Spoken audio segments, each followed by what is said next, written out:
Transformers More Than Meets the Eyes. This is Chucky from Collecting for Fun, and today we are going to unbox and do a quick review of the Studio Series 86 Brawn figure. Now, I've been excited about getting this figure for a while because if you've seen the original Brawn, it looked nothing, and I mean nothing like the cartoon Brawn. And so when they released this cartoon accurate Brawn, I said, you know what, I gotta get this one, because Brawn always was heavily featured in the original cartoon, at least mostly in season 1.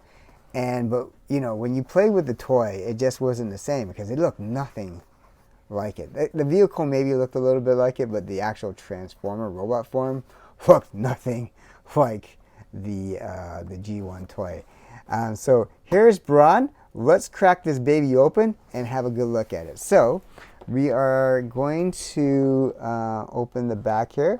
You can see on the back it has 23 steps, and I'll see if I can play around with it, but we're probably going to transform it in a different video. I learned my lesson with the RC video. Sometimes these can be a lot more complicated than the original toys, so I will probably transform it in a separate video for you guys. But we're going to do a quick review, and then we'll transform it for you next video.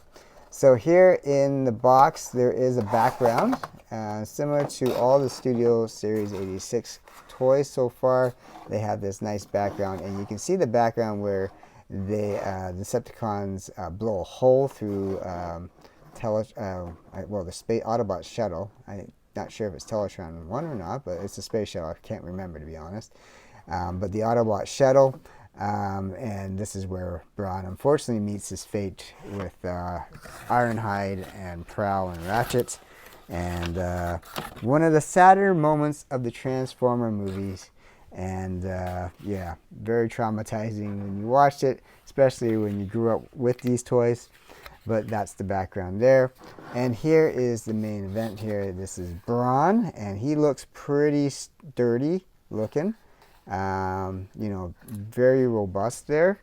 And let's open him up. Let's carefully snip it out of his little prison here, and we're going to pop this sucker out and transform him. I'm trying really hard not to scratch the toy. And here we go. Let's see. Did I unleash him enough? I feel like he's stuck still somewhere. Or is it because his back is stuck in the cardboard?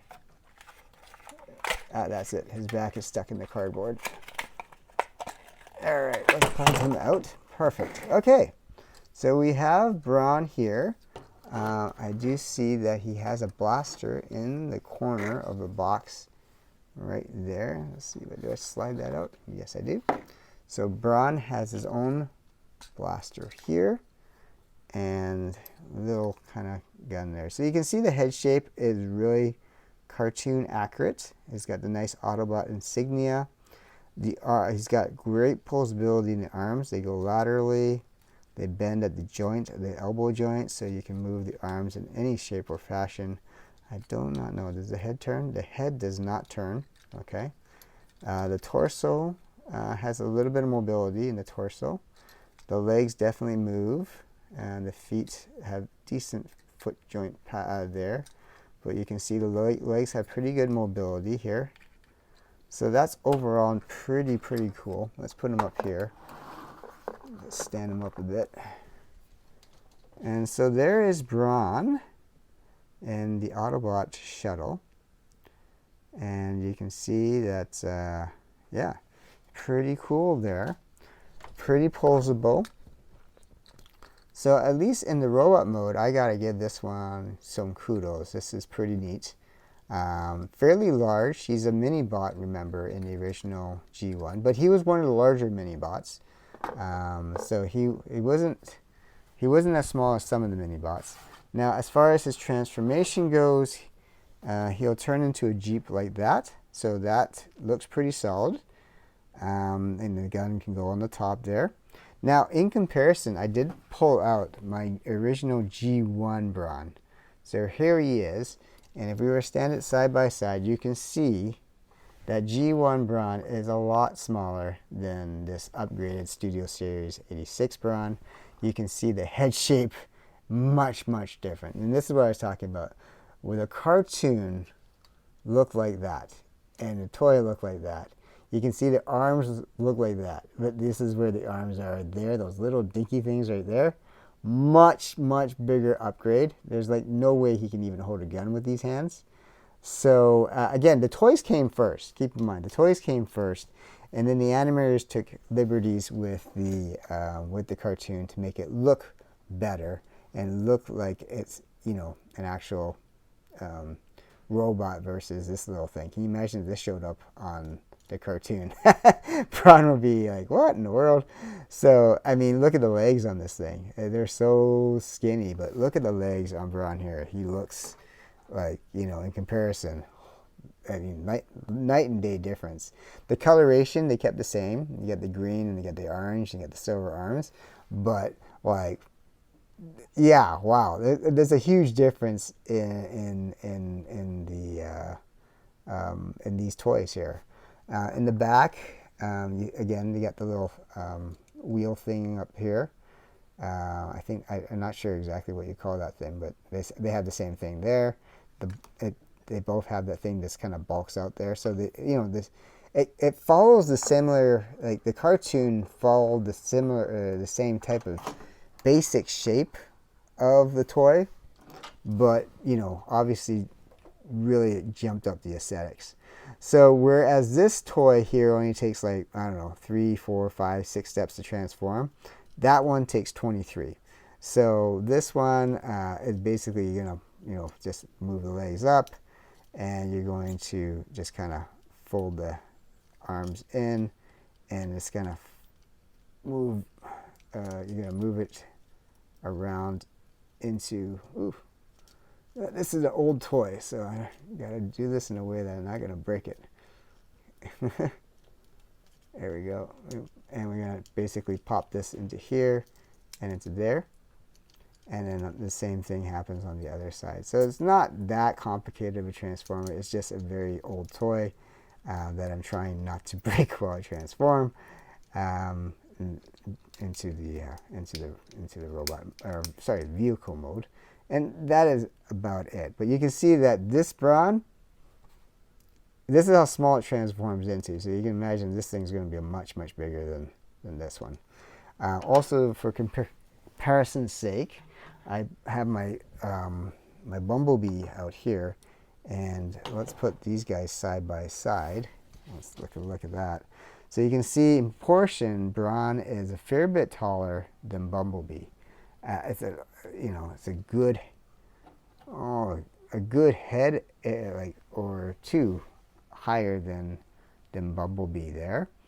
And I also have a wheelie here somewhere. Yep, there we are. So that's wheelie. You can see he just stands right above Brawn's midsection there. So he's pretty tall in comparison to both Bumblebee and wheelie there. In comparison to one of his fellow Autobots that he gets killed with, we have Ironhead here, and Ironhead obviously is taller. And you can see that, yeah. So Studio 86 series, Hasbro did a good job making these guys in proportion to each other.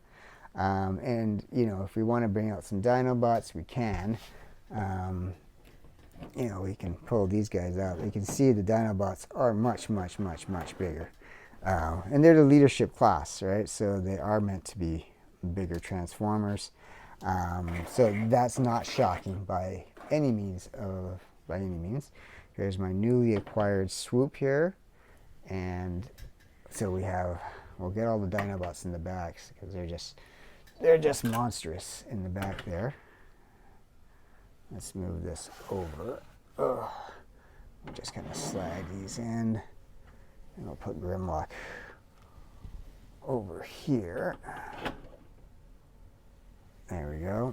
And we got one more. I got Slag kind of in the We'll put Slag over here. And I don't know if he shows up. There we go. We'll just pull that back a bit. So there is Brawn, and I have one more of the Studio 86 and RC. They never interact, but I'm sure that obviously because they were on the same team, they would have interacted before the movie, I'm sure. But there's Brawn, and you can see how he sizes up compared to some of the other Autobots, including the Dinobots, which are leadership classes. And first impressions of Brawn are really, really good. Let me take a look at the instructions here. We'll quickly look at them just to kind of go over. So obviously he's got the gun, and we're going to take the gun out. We flip the back over, so there's going to be some play there. We're going to flip the torso. So yeah, I'm going to play with this a little bit. We're going to do another video to transform it and do our final review of this new, for me new, Studio Series 86 toy. And so we will see you guys very soon to review this, finish our review and finish our transformation. Today we're just unboxing and giving our first impressions of Brawn, which so far have been really great, especially where he started from, which is the original G1 toy. It'll kind of look like that. And I can't wait to see what he looks like in his automobile mode next to original Brawn. And so we're going to play with it, see how well it transforms. I imagine it's got to be easier than RC, but we'll find out. And so guys, I hope you enjoyed our first look at Brawn and the unboxing of Brawn there. And we were going to see you guys very soon for the second video on actually how to transform it. And if you can do us a favor, please hit the subscribe button. A lot of you who watch our channel and watch our videos are not subscribing, but it really does help the channel out a lot if you do subscribe, more than you know. And you know, as an incentive, our goal is to get to 1,000 subscribers, and when we hit that goal, we are going to get ourselves a Robosen Grimlock, and we're going to unbox that for you in a video, and then we're going to eventually do some videos with Optimus Prime and other videos by Grimlock just to see all the things that he can do. So we'll have a special series of videos based on that alone. So yeah, that's going to be really, really exciting. So please help us get there. And again, I thank you so much for watching. This is Chucky from Collecting for Fun. We will see you guys really, really soon to finish our review of Autobot Brawn Studio Series 86. Thank you so much for watching, guys. You guys take care. Bye.